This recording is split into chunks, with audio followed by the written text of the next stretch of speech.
Welcome to the Boom Trust channel, where we speak matters to do with neurodevelopmental disorders, especially children, youth, ecosystems for persons with disability who suffer on things like cerebral palsy, autism, ADD, ADHD, among others. And today we are picking up once again with Wakili Steve, and we bring you to the second session.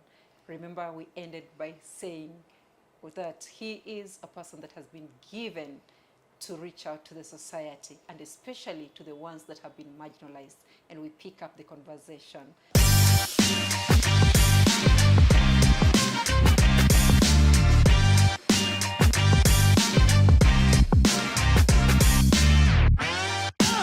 Wakili Steve, you're most welcome. And once again, please introduce yourself to the audience. Stephen Nzusa is my name, famously known as Baba Yao, famously known as Just a Vessel, famously known as Wakili wa Wanyonge. And I think in the last episode we got the other name that I don't use a lot, a doormat to God's temple. That is who I am. Yeah, thank you. In fact, let me just say, if you have heard me use the word just a vessel, he's the one that made me get that one, that particular phrase, just a vessel. And yes, you're excited. We are walking in your footsteps, and as Boom Trusts, we are also walking and knowing that we are just but vessels of the Lord. And we pick it up from that conversation. A doormat called by God. The people would come, especially people who have been, gone through the miry clay. They have gone through the, very deep waters. They are feeling dejected and weary and all that. And the Lord says, come, you are going to be a doormat where people will come and they'll be able to dust themselves and wipe themselves and become clean and then be presented to me. We want to pick the conversation from there and tie it in with this whole aspect of the CSR that you have reached out to so many persons in, this country. And I want to believe beyond the borders of this nation, you have touched souls, you have touched lives, you have believed in people that otherwise everybody else will not have believed in them. And of course, you already told us in session 1 why that passion, the drive and all that. And today we just want to know the heart of that, the impact that that has generated in the lives of these people. Immediately I was called in 2006, which is a very key year for me. I decided, now I've understood that I'm really called out there to serve. Anything I will do has to be very intentional to change her life. It's no longer, you see, the calling in identifying that just one moment, someone with shoes that are dirty and everything has stepped on me, they've stepped in, and the Lord is now molding them to become better than how they were meant to be in the first place. So for me, I saw that journey, because shoes represent journey. And it's only the doormat that can talk about how many shoes I've stepped on them. And so coming down to that, so I became very intentional in deciding I am going to grow lives. I'm going to change lives. I'm not going to buy bread alone. I'm not going to do a one-time donation. That's not bad. A disclaimer, that's not bad. I'm saying mine now was a calling. It needed to mean that if I find you in class 1 at an adult is when I'm letting go. I'm not letting go because I'm through. No, I'm now allowing you also to do much more better than me. And do something. Yes, because you need now to do much more better than me. Or even better, we can even put it and say, I've allowed you to reach at your best levels. The ones that the devil have fought you on. And you see, the devil doesn't fight you when you're growing. The devil fought you even before you were born. Come on, he's been here before time. So he will fight generations and generations. He will create scenarios. He actually sees your destiny from long before, and he wants to hijack that destiny. By the time you're born, you're literally already in his card play. Because he knows he's manipulated every system possible for you to find yourself at poverty levels, So how then have I been able to do this? Steve then started off around 2007, 2008. I went to Uganda, came back. And when I started on low, around 2009 is when my head now started finding meaning around something called rescue. So within 2-3 years, my head was just trying to find how do you get someone from point one to point B. These people belong in houses that you're not part of. They belong to families that don't identify with you. You can no longer call them sons and daughters because already they're sons and daughters to someone else. So now the idea of rescue came through, and that's how I ended up in the streets. So this is gonna get to the calling itself. So my first part to rescue, I was out on the streets in Ngara, and I slept with the street families. Wow. I ate what they were eating. Wow. And yet by then I was already someone. Wow. The Lord took me from home and told me these couple days from now. How many days were you on the streets? That Friday, Saturday, Sunday, came back on Monday evening home. Didn't you feel unsafe or anything or threatened? You remember when you are stamped, you get courage? Yeah. When you know now I'm cold? There's something that happens when you have an encounter with Christ. Yes. Everything else doesn't matter anymore. Is it that house? Is it the clothing you have to wear? Is it the looking good? Is it even the name? The name stops making sense to you because you are just following now a voice. And that voice, the Lord said when he was leaving, I will leave a helper. And a lot of us have not taken that seriously. And the helper speaks. That's why he helps us to discern that it is him as the Holy Spirit that is speaking to us. It's not an it. It's a he. Yes, it's a being. A human being. It's a I mean, not human, but it's a being. Yes. Yeah. So at the end of the day, Spirit being. yeah. So one day I wake up early in the morning and I'm still, writing down, because I write down a lot of my things, and I go like, how would you rescue? Like, it's not about the internet. It's not going on internet and Googling it, because you know the answers you'll get. So for me, I was asking God, you're saying I rescue. How do I rescue? And that's now my first rescue. I had to end up on the street, and I ended up on the street. Remember 2006, 7, and 8, I'd already started my sponsorship. I already had kids in sponsorship and everything. But the Lord was not talking about that in the first place. A doormat is not found in a nice home or in Kibera. Kibera also has some nice homes, even during my time. I'm not saying that poverty made us look worse. No, I'm only saying that the Lord wanted to show me when you reach the end, you need to meet someone who has no starting point. Is it the wall or something, when you hit the wall or something? When you hit the wall. Like yes. that end part, the Lord was showing me you started off in sponsorship, but you're sponsoring a child in Kibera who eats daily. Or once in a while, so they're still eating. So one who is better off than somebody else, because there's one who is in a worse situation than And that. that's when now this is what rescue. So I asked, what do you mean by rescue?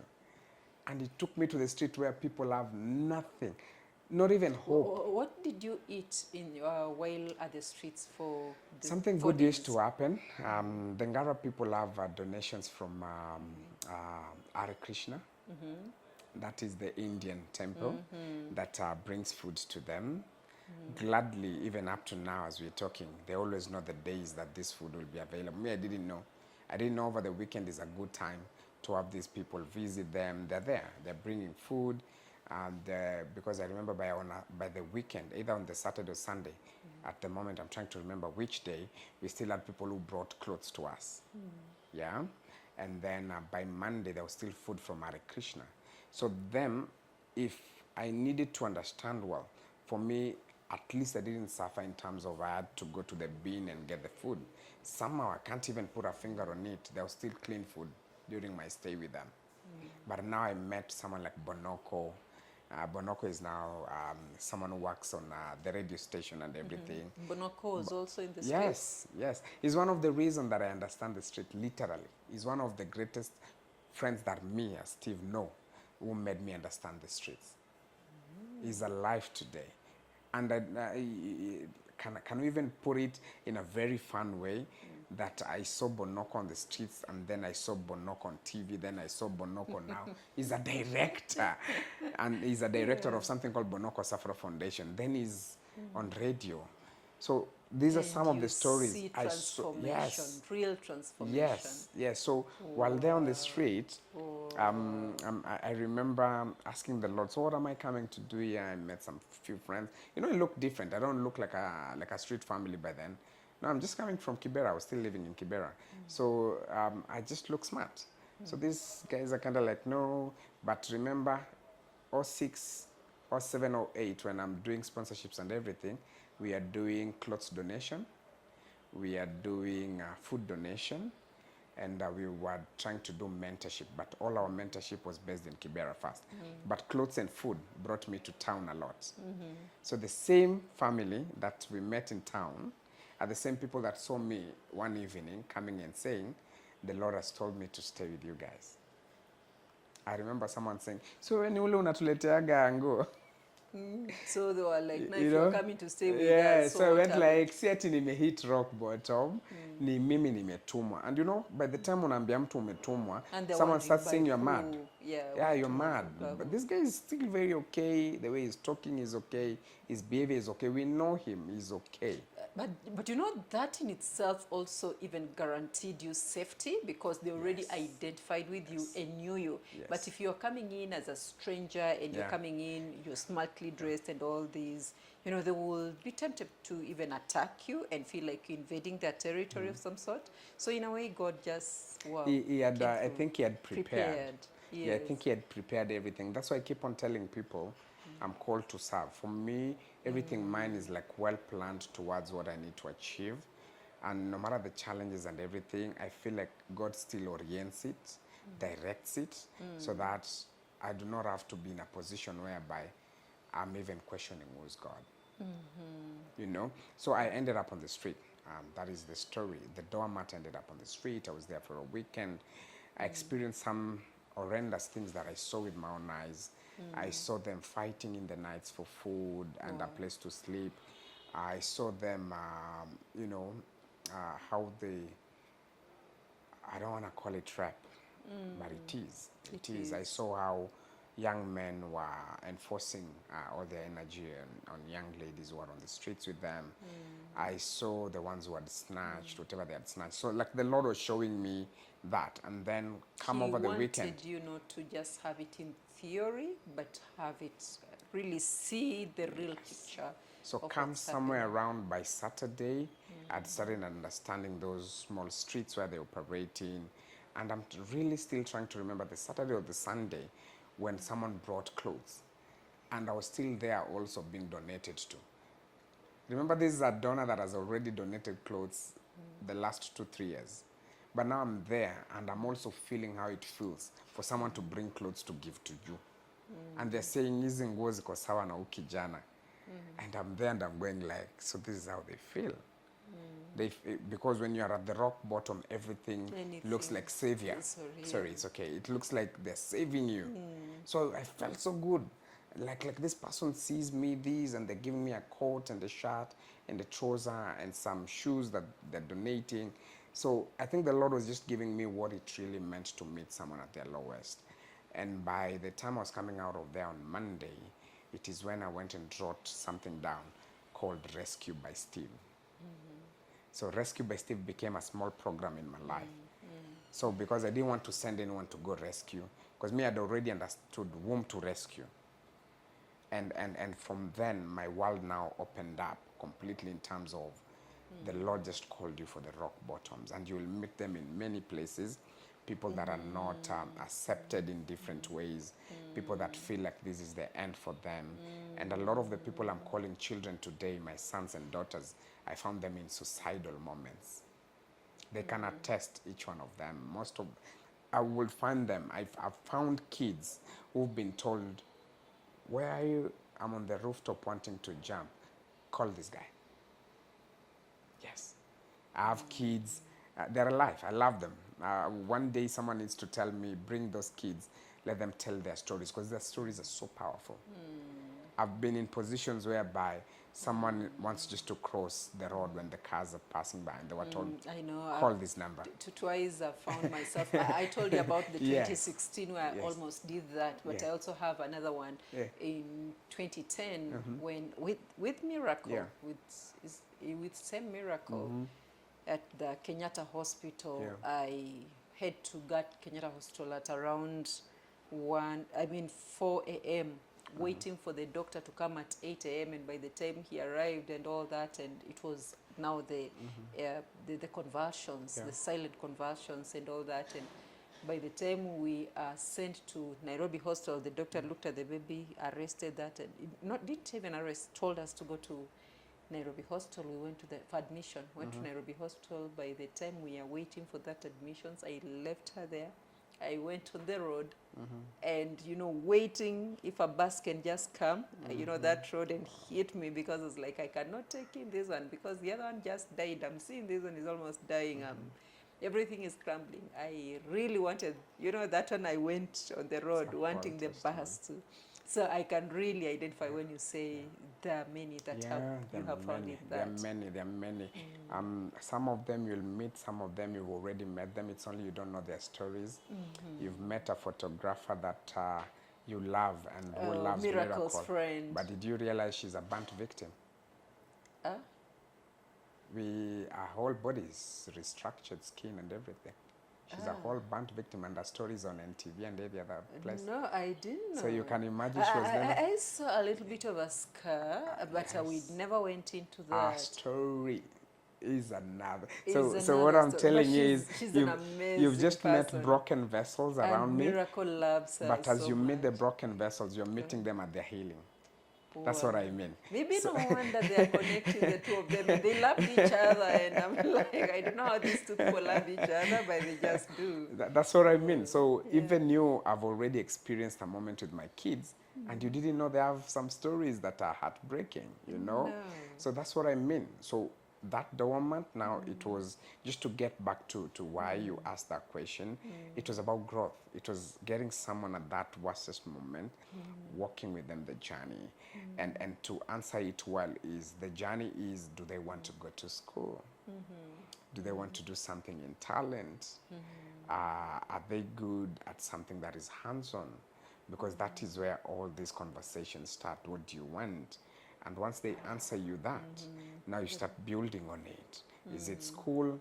I've got to do fundraisings to take them back to school. Is it talent? Then I have to call people in networking and go like, you remember you have a music school? I have a kid here. Please adapt them for me on this and that. Is it in photography? I'll still call my network or my office. I'll pick the cameras and everything.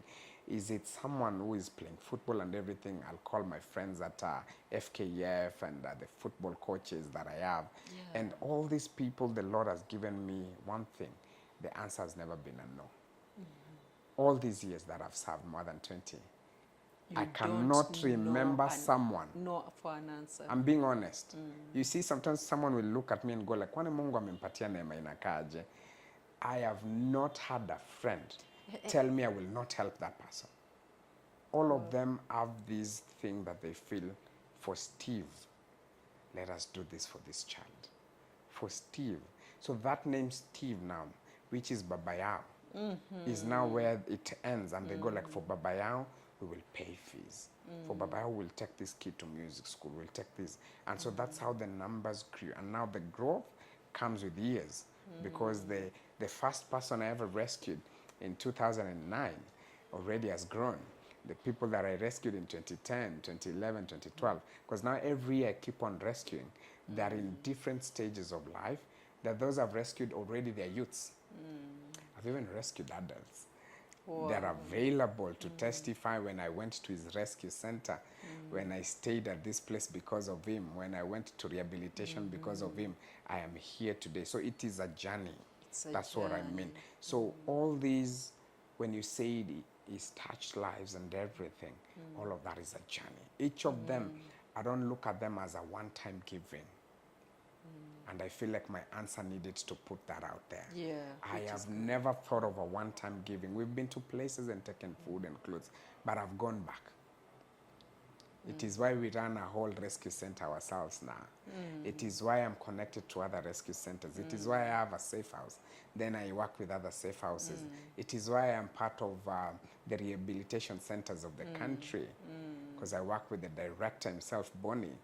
Bonnie can attest what Steve does with him, because rehabilitation of alcohol and drugs and everything, I'm keep pointing within there. If Steve brings, there's no struggling when I have to take you to the centers and everything.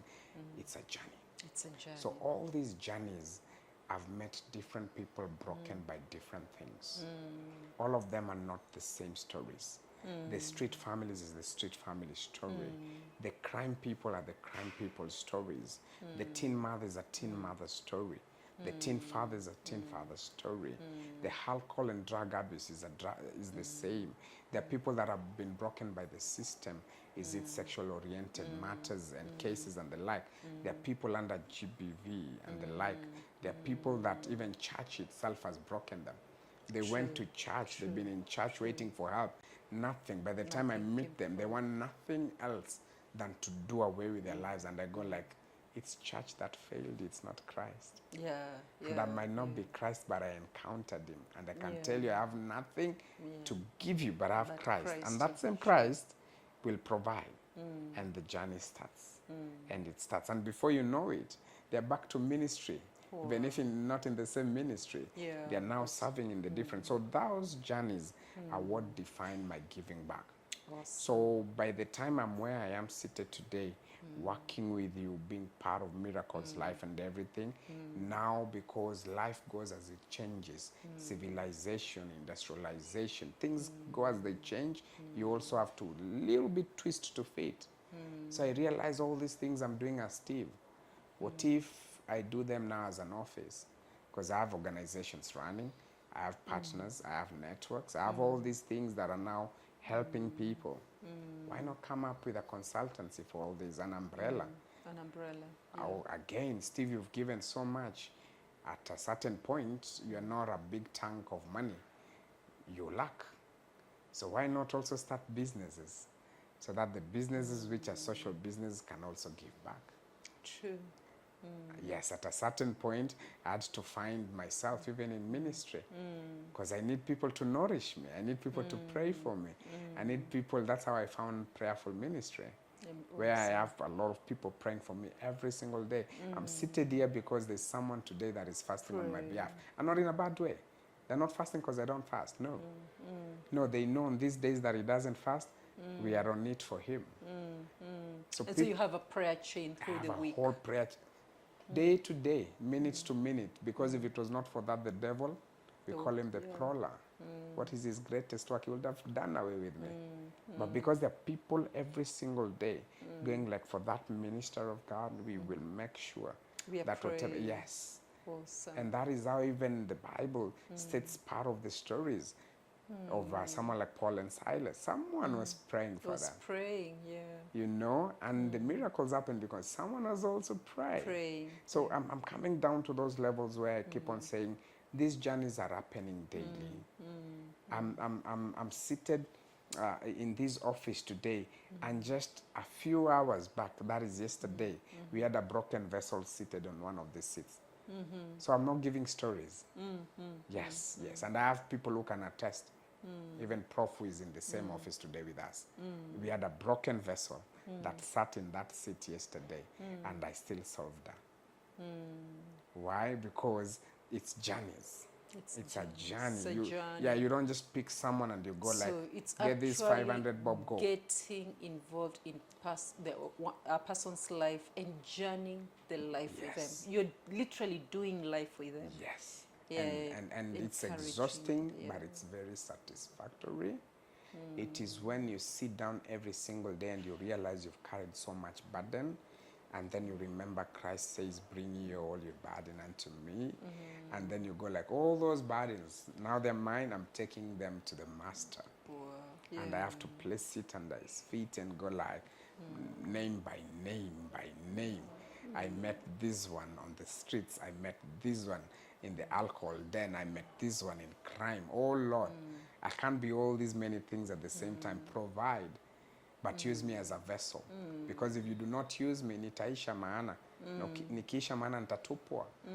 So I keep on availing myself. Yeah. Remember, I don't know if someone one day needs to talk about when you're a vessel, you need to avail yourself as a vessel every single day. Because once you're not a vessel, once you're not being used by God, who's using you?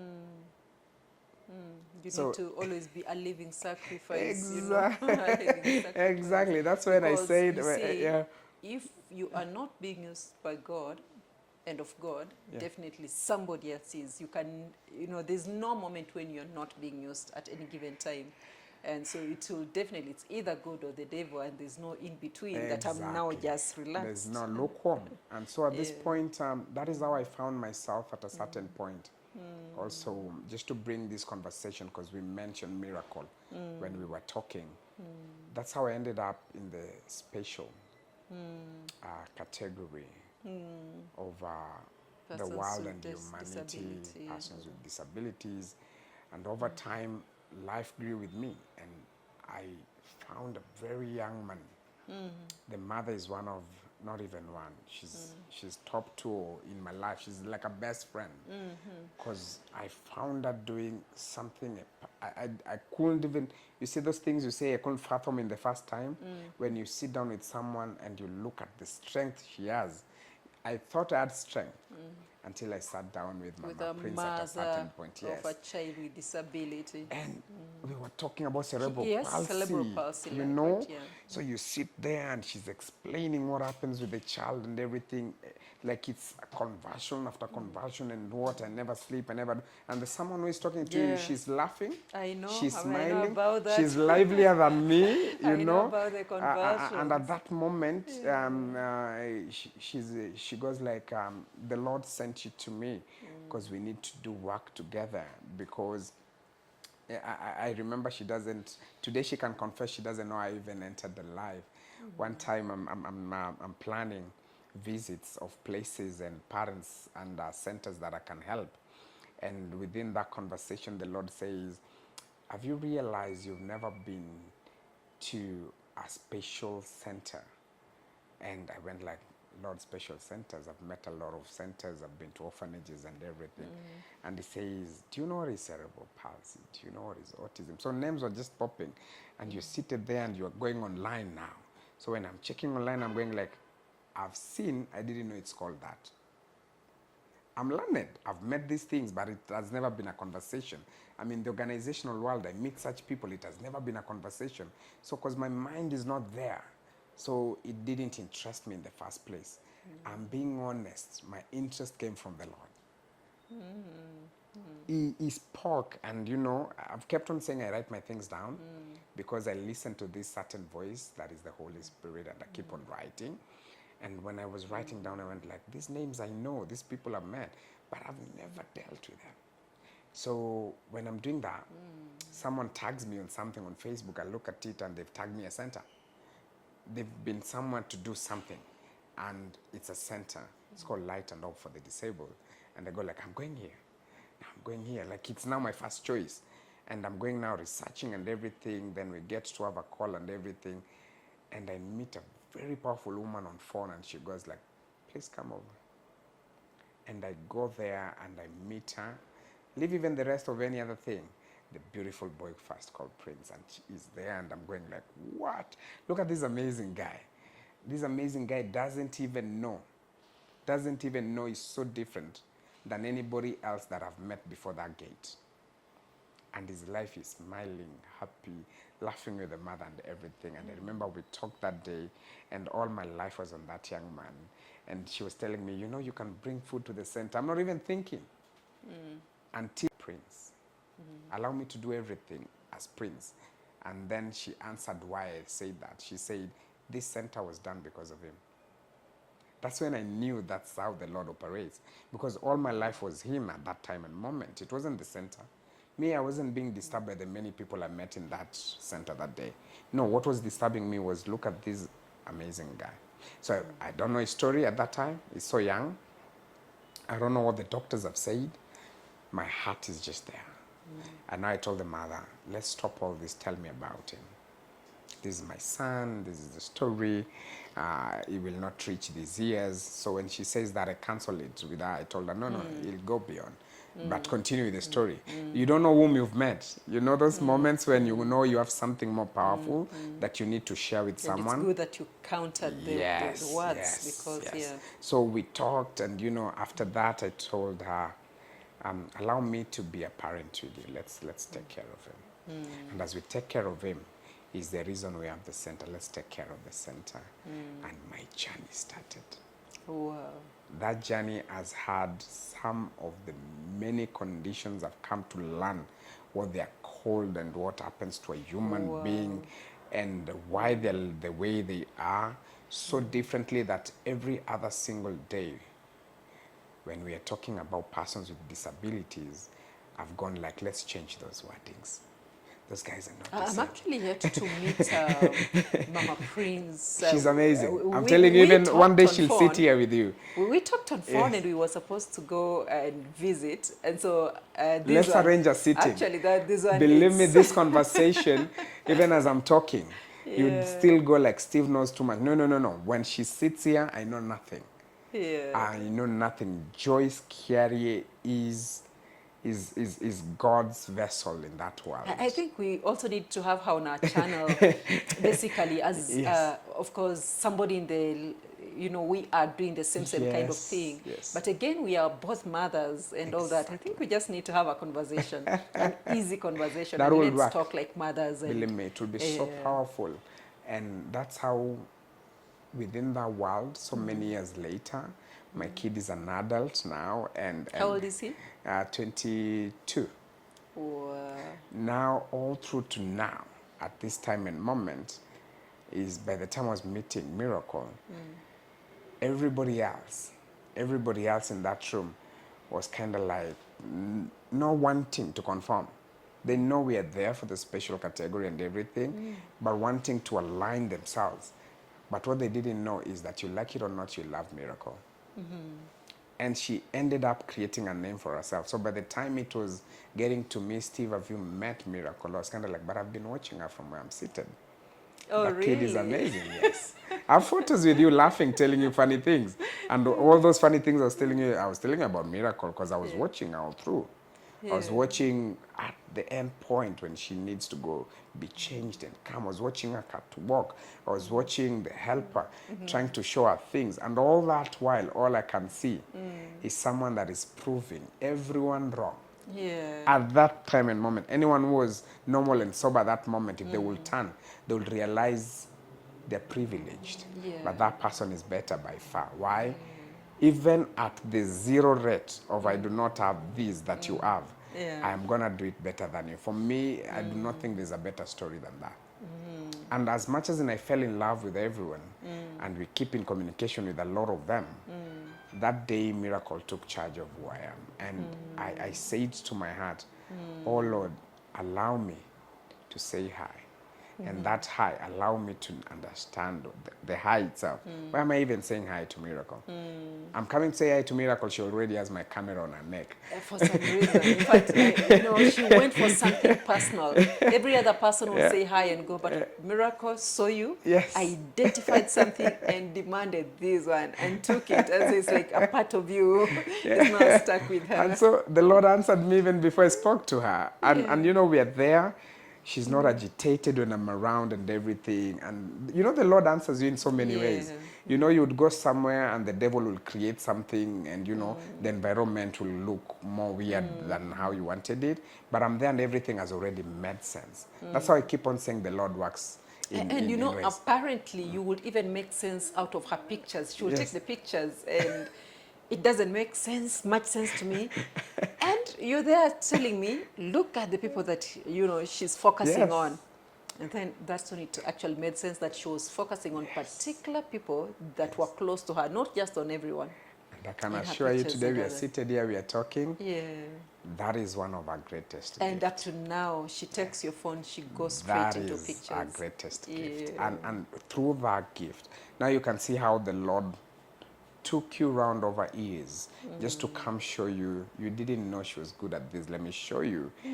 When someone that I've called to serve will see that, he will tell you something about it. And from that day, I can attest something made sense to me again. And that sense is, we kept on talking with a friend of mine called Susie. Susie runs cerebral palsy space. That's another amazing human. Wow. I don't know why people don't realize amazing humans exist. Yeah. They need to go check a page. A page is cerebral palsy space. And then a page is Susie Wa cerebral palsy. Susie was cerebral palsy. I'm telling you, that lady is amazing. She has a cerebral palsy young lady that is now a teen, okay? And then a young man that is going through a couple of other things, and then one or two. And in all that, she's remained sober, which there's no other human could remain sober in all those conditions. True. And I remember at certain moment, me seated with her in Dandora, and she had mentioned something. So on that day I'm with Miracle is when that thing came back. Because she said, you know, there's something I've really tried to do with my daughter. And she took a photo, and that photo was the potty, and I placed it on the wall. And because she's also nonverbal, every time she would want to go to the toilet, she would point that wall. So, you know, I never put my head or my mind that day to expound on that. Years later, I'm talking now of very many years later, I'm with Raziela, and I'm seeing the camera on the strap on her neck and everything. And I'm going and like, you remembered Susie's these are the daughter. words of Susie about her daughter. And it worked for Susie. She's not published about it. She's not talked about it. She's not even told the world about it. She only told me. And years later, I'm seeing it in real time. Someone is here. Miracle is telling you, I cannot talk, but I cannot take pictures imagine and the communicate Lord, to you. the Lord immediately answered me in that way. And I went like, Lord, thank you. I would have struggled if I was just thinking like a human being. Let's try this out. Let her have the camera. I don't care about the camera, whatever happens to it. I care what picture she will take. A phone or a camera, whatever picture she'll take. Let me see what she's seeing. And you know, in fact, one thing, she wasn't going to do the, you know, the catwalking until she had the camera. And you're like, let her go with it. If it falls, it falls. If she didn't, you know, she ensured she brought it back to you. And I've seen places where she's gone, like, she just goes to pick up, you know, a microphone and all that, and go like, no, you cannot have a microphone and all. And yet, here she was with that heavy camera on her chest and walked. You know, when you're in my shoes, to be very honest, things of the world lose meaning. They lose the financial muscle a lot of people put that tag on.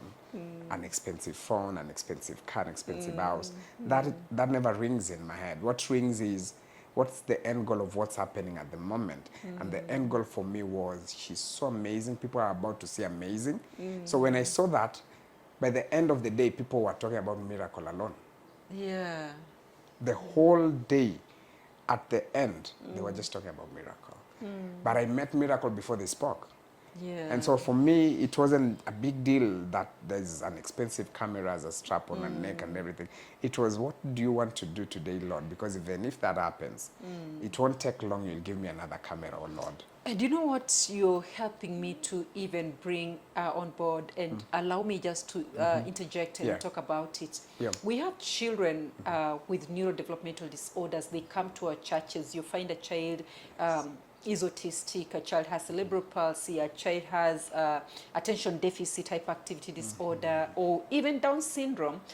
And many times we'll have camps, we'll have DVBSs and all that, and we allow all the other children to be on the stage, to be on the platform, to have the mics and all that, and sing and express themselves. But the moment this other child comes to pick up the microphone, or just gone to the podium, or, you know, we all run to that place, we snatch away the cameras, we take away the stands, we take away the microphones, and, you know, we tell them, do not touch the piano, do not touch the drum set. And we don't know that we are crushing them. because we are communicating to them. They are different, they are not welcomed, all the others can, but not them. And it leaves them so dejected inside there. And yet church is the place where they should feel they belong and all that. And how I wish we will all learn from what Wakili is saying here, and just help every person feel they belong. That's the right wording. They belong. You see, if you don't show they belong, let me again use your word, you're crushing them. Because there is nothing in this world that cannot be replaced in terms of all this physicality. We can replace all those things. But how do you replace such a crushed soul, a crushed heart? So who even has those machines to do that? Who even has them? Know how to do that? And this is a child. And they will grow up that way. Remember, they grow normally. It's only that because of maybe a little bit of disorder might make the body look different and everything. But their inner soul, they know, is complete. And they understand when you are being unfair to them. I'm about to give you a question, Doctor, even as we continue this conversation. Yes, sir. This looks like a very tricky conversation. We are not deviating away. We are just going a little bit deeper into this. Do you think a young man, a young woman, a young child that is on a wheelchair because of a certain disorder, that their soul is on the wheelchair? No, in fact, that is something that I've always talked and spoke about, and that is the fact that in heaven we will not have a soul that has disability. We will not have disabled souls in heaven. This is just the house, this is just this house, because a person is made up of three things. We have the I think it's the pneuma, that is the spirit. We have is it the suke, the soul? And then we have the soma, the body. The shell. This is just a shell. The soma is the one that rots. At the end of the day, when we expire from this world, it goes and it's put back into the sand. It rots. This is what is eaten by termites and all that. But the soul doesn't. It's forever very healthy and complete. The pneuma goes back to God. Very, very complete. Now you've understood me. The fact that I love miracle is because I don't look at the shell. So because for you to understand why I'm at the shell. No wonder this scripture tells us beauty is fleeting. And it's very, very deceiving. So if you look at the shell, it can deceive you. For the first time in an interview, I've told people that. I never tell them what I look at in people. Every broken person I meet, I don't deal with them from the physical. No. I don't. I love them from the spiritual because they're complete. They are amazing. They are meant to even change the world completely. It's only because in the physical eyes we cannot see it. But once you delve a little bit into the spiritual, even the Raziela we are talking about, the research you're doing with her, the works you're doing with her, once all that is documented, 100 years in our absence, I am telling you this, Dr. Someone else will sit down and watch that documentary and their lives will be changed. They will look at their children differently. They might even have been at what we call the end of it, like they wanna cross the road when a car is coming. And then someone goes like, have you not watched Dr. Fidel on YouTube? Have you not watched that? And they go like, Mire, come on, I've watched so much. And they go like, no, you've watched a lot. But I'm asking you just to watch Dr. Fidel. I'm not saying you've not watched others. But now watch. Do me a favor, just watch Dr. Fidel, that's all. And when they'll go watch and see what you did with Miracle in this time, era, and season, their lives back then, in the future, will be changed. So when I see that, now I'm talking about it, I'm actually seeing what I'm saying. When they see that, when they experience that in the future, their lives will have a turning point, and that turning point is why we exist on earth. That is why we have testimonies. Testimonies are turning points of every situation, an angle, a challenge or something. So I love Raziela because I see Raziela not the way people see her. Awesome. And until you sit down with me, I'll explain and you'll start going like, we need to see her. By the time you're seeing her, then you see a different person. then you go like, is this the person you're talking? You actually explained it in one of our catch-ups today. When you said a photo alone, I am able to show those photos because I have them. A photo alone, a photo could capture Raziela, the real Raziela. Yeah. Not the shell. And the real Raziela in a photo, even through the shell that she has God given her, she still looks like, what amazing. She's so photogenic. I always tell people, you know what, Raziela is photogenic. I'm not. She's so amazing, you know. So imagine having a mind that sees that. Yeah. A mind that sees what the camera sees. Imagine having a gift that sees people for who they are truly. Not for whom they are or not, for who they are truly. When you have that eye is God-given.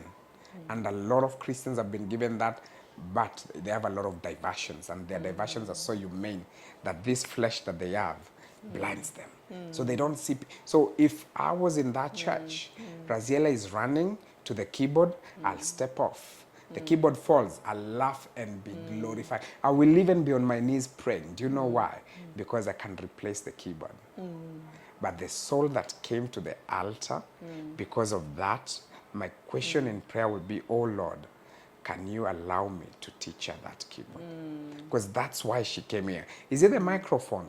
How do we make sure, even if it's one or two words verbally? Sometimes even non-verbal is key for me. Do you know why? Yeah. Have I not seen praise and worship Yeah. for the deaf and mute? Yeah. I've seen, and it's And amazing. it's amazing. It's amazing because when you're there, if you are in the normal, you don't understand anything. When you are in the spirit, you can even feel your soul now starting to vibe. Vibe. Yeah, it's now even opening up to glorify. You don't know the song, but it's now capturing with you Yeah. because at the end of the day, they are not just humans. They are souls meant to change the world. I ended up in that world a very different person. Today you're speaking to a very different person who sees the best in them. Everything, like we can testify. Couple of months from now, couple of years, the Lord gives us those moments. She captures a moment. She takes another photograph. When the Lord allows all these moments, at a certain point, the same Raziela, we might be able to sell a photo that she took. Very true. You know, Very true. we might be able. And that moment alone, it's not the photo that is being sold. Come on, it's the talent in her. It's the talent, calling it's in the her. It's the thing that nobody else saw. Yeah. That the Lord had prepared for such a moment. Like that one day the world will go like, who took this photo? And they will expect Steve. They'll expect my normal kids who, run around with my big cameras. Then Raziela will come through and the whole room, unknowingly to themselves, will worship the Lord. Yeah. Because she walked in an unexpected person. Yeah. Where are we in this The conversation? list of these. I serve Yeah. the most broken. Yeah. Because I do not see the flesh. I do not see the band people. I do not see the ones on wheelchairs. I don't see the feet. I don't see the hands that are, carving in because of a certain challenge. I don't see the ones that have, drooling and the like. I do not see the ones cataract, wafanya blind and everything. No. I actually see the ones people don't want to see. Is at that time and moment, the missing link is, what is this person good at? That, oh Lord, if you allow me, we can tap on it. They can work on it. And somehow the Lord has already done it so many other places, even before he called me to serve. We have very good photographers who are blind. Blind, I'm not talking so they can see. No, the machines that have been made, a camera and everything, and they're told, this is how. I've seen even someone, let me even put it, because someone would go like, hey, I need to look for a blind photographer. Go look at someone who was even blind in a football stadium watching football. Someone was just seated next to them, telling them the pitch is this size and this size, and the defender is at this level. They can see it, because the Lord has given them something we do not have. The more they hear, the more they can see. In fact, that reminds me, we were having a conversation with Honorable Ruben Kigame, and and he actually said, I would want to come and speak about the world of the blind on that channel. And I think he could be the next one. You see that father of faith? Yeah. The moment you'll interview him, tell him, I have a brother called Wakili Steve. and that man honors the anointing on your life. Because you are a true definition of what we are speaking about Very today. true.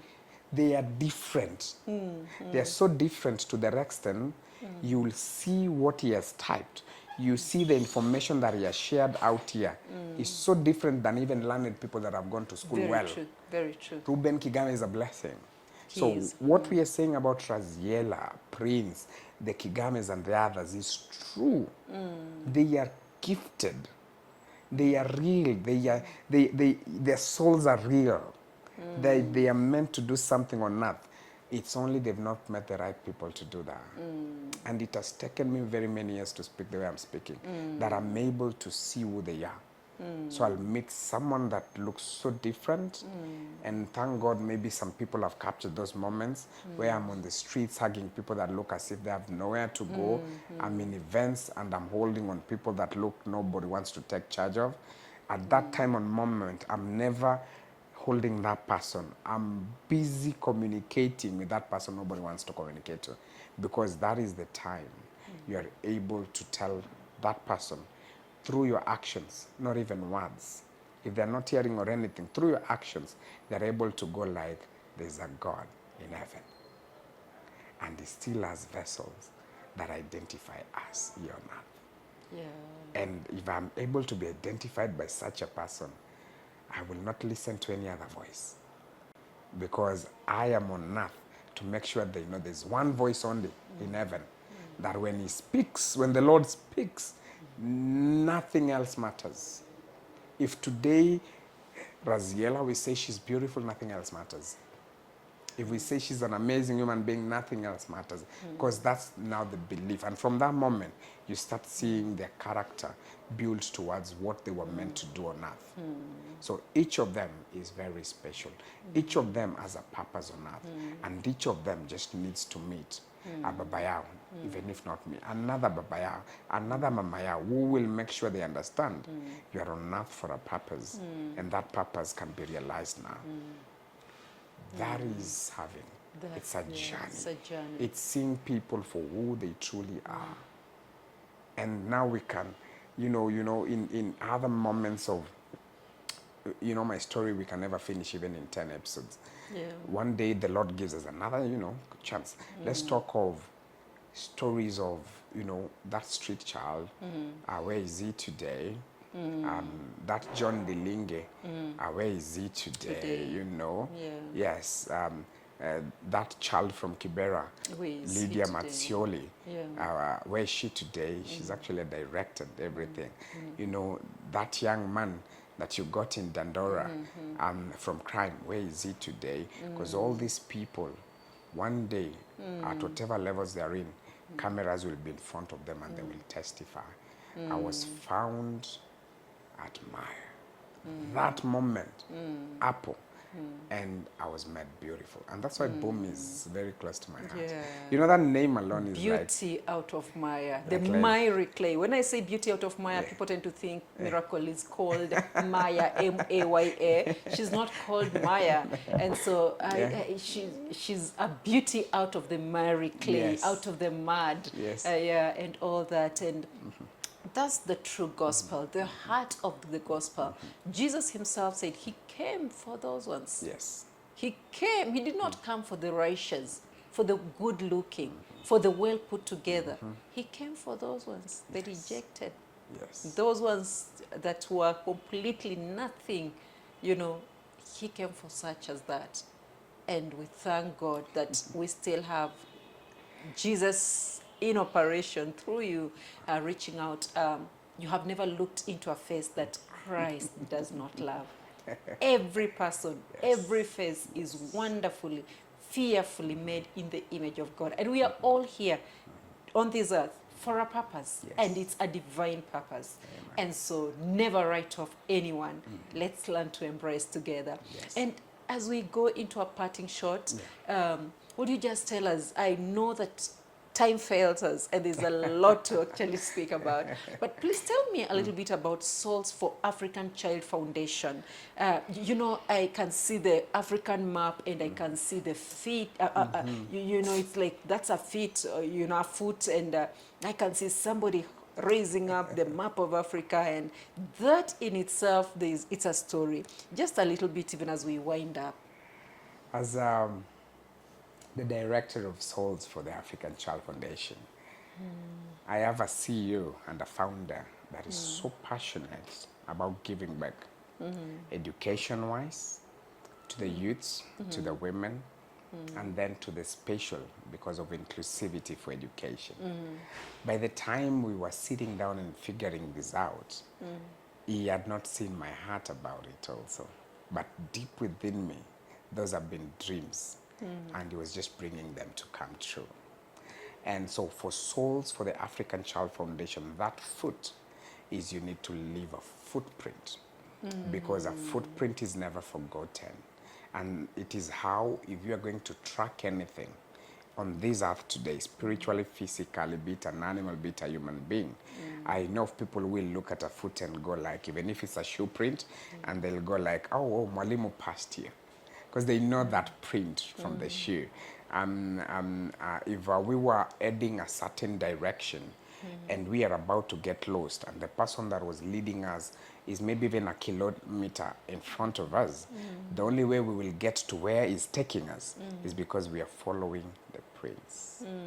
So this footprint on Africa is for one basic reason. We will do so much good that the footprint will leave behind. Anyone else who wants to do better will find an already available footprint to follow. That's one major angle of how we have a foot there. And when you look, even the toes, and you know, it is for each of them, we need to represent something. And someone once asked me, why did you start with inclusive education, you know? And we went like, because they're the ones nobody cares about. Nobody even wants to think about. If today we are going to talk about, we are going to visit Kibera, you'll start telling me of how needy families need education. But did you know there is a special child even in needy families nobody talks about? There's needy families that you know. Them. Exactly. In fact, when you go and you ask a family, how many children do you have? They'll tell you 3, when in reality they have 4. Exactly. The 4th one is not counted as part of the family. So even in interviews, people lie about the ones we need to include. And so we thought about the inclusive education, and we went like, they need first to be in education. But even that education needs to be inclusive to them. We are not trying to level the ground, because it can't be leveled. They're unique and special. Normal is normal, because we call ourselves normal. But normal is normal. This is unique and special. It can't be leveled ground. We need also to think about them. What type of education? In their uniqueness, is it in blindness, is it deaf, is it cerebral, autistic, and the like? What manner of education needs to go that way? Because you can't give the same book you gave to me in my normalcy to the same book to a young person who was CP. So then inclusive education became, how do we come up with things for them? Education that only aligns to them, and it doesn't have to be book-wise. Because education is in everything. Education is knowledge that we did not have, someone else brought it to us. What type of more in terms of knowledge can we give to them? Are they good in art? Are they good in music? Are they good in some sports? What are they good at that we can attach ourselves to that, and that becomes their education? And so our inclusive education is beyond what the normal policy is available to say, can we level the ground? And yet even that policy is not implemented well. Because I've been to public schools and we've had to donate places for the ramp. But the public schools have been there older than me. Why didn't they ever think about that, yet there's policy for that? It's because nobody to them cares. It's nothing to be implemented. Because the African culture and the normal world says, hide your person. They're special, hide them. We don't want to know about it. We will call them And you mad. never think about it until you know? are directly affected. Yes. If and you're not affected. And so education system doesn't want to be affected in any way. So the education system created walls. So now us, we decided that is, let us bring them out. There's no shame about it. There's no stigma about it. Why? These people are more special than the ones we've dealt with. The ones we were born normal, we are not special. How special am I? I went to school, someone else went to school. They call me a lawyer because I was in school. They're better lawyers than me, better advocates than me, better legal minds than me. So how am I special? I can't be special when I'm normal. It takes a very unique thing to be special from the normalcy. And then they've been born already unique, already special. So we had to figure that out.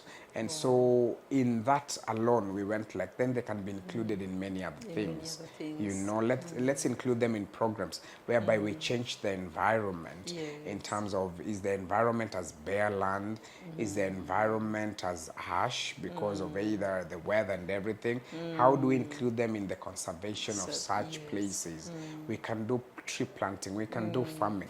You see, they might not even come to school, but honestly speaking, Daktari, honestly speaking, we use our internet badly. Today, if I tell someone to Google, they'll Google nice things and everything. I want you today at your free time, please Google these worst lines that I'm about to say. Google a man without hands digging at the farm. You'll find that. They're there. So are they doing that without arms? I watch those things a lot. Yeah, now you see what I'm saying? So we are on the same page completely. I'm in my world, but you tell that to a normal person, they're so confused. Why do you want me to see such things? It's to show you they were special from the start. They're still special today, and they're doing what you cannot do or don't want to do. I have watched many of those ladies without limbs, dressing, feeding their children, doing everything. Perfectly well. Going to the market. And even driving. And I'm like, wow. Cars, you know. Look at this. So the Lord made it so spatial so that people like us could find it at Soul for the African Child Foundation. And we decided the environment will affect more the special person than a normal person. You see, if I'm complaining the sun, imagine Raziel is complaining why? Because the same sun is still hitting her. You know, with all those, you know, specific things that she has to face every single day.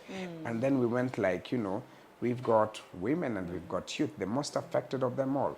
What if the same we empower them? And within this trilogy of what we are doing with the special, they become our ambassadors of working with the special people. Awesome. Because you're not just empowering them for the sake of empowering them. If I meet you as a woman that has a special child, I would rather empower you than another one. Because you are facing something else nobody else is facing. And if I empower you, you've got some business, you've got some income. Now you can take care of another Aziela. Now you can take care of another prince. Now you can take care of these other people. All this is what Soul does. Soul came to answer one big question. Funny enough, nobody asked. Because the world is normal. Nobody wants to ask those questions. So we got the question, we met it in our circumstances, and we decided to answer it before anybody asks us the question. So Soul for the African Child Foundation, as we continue finding even, we find shoes for kids in the rural areas and the slums and everything. We feed them, we clothe them, we bring the empowerment factor. We are in the agricultural world. We are trying to counter ways and means on how we can use the weather to our advantage and everything. We've got unique ideas and unique people that have brought even ideas on, you know, the special people in Kisumu and other places who cannot go for better fishing and everything. I am saying this right now. We have a technology that we are coming up with. It's a light system. Dr. Harold, one day we'll talk about it even more. It's called Dr. Harold from JQuad. He's come up with a lighting system where fish are attracted to the light.